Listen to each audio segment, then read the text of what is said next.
ఇక్కడ ఇంకొంతమంది ఉన్నారు, మాట్లాడే ప్రయత్నం చేద్దాం. హలో అండి, ముందుగా బోనాల పండుగ శుభాకాంక్షలు. Thank you so much. Okay, బోనం సమర్పించడానికి వెళ్తున్నారా? అవును, ఓకే. హైకోర్టులో జడ్జి అనమాట. వాళ్ళు ప్రోటోకాల్తో తీసుకుపోయారు. ఈసారి అమ్మవారి దర్శనం ఇంకా ఇంకా ఇంకా బాగా అయింది. బోనం సమర్పించే భక్తులకి సపరేట్ క్యూ లైన్ విధిస్తే కొంచెం టైం త్వరగా అయిపోతుంది అని కూడా అంటున్నారు. సో బోనం సమర్పించే భక్తులకి అలాగే నార్మల్గా దర్శనం చేసుకునే భక్తులు అందరినీ కూడా ఒకటే క్యూ లైన్లో పంపించడం ద్వారా చాలా టైం పడుతుంది అని కూడా ఒక భక్తురాలు చెప్పిన మనం చూడొచ్చు.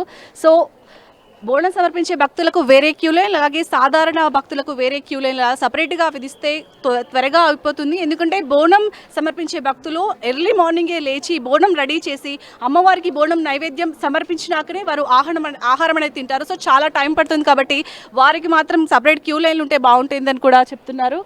సో ఇంకా మనం చూడొచ్చు, క్యూ లైన్ అక్కడి వరకు ఉంది. మనం ఇప్పుడు స్టార్టింగ్లోనే ఉన్నాం.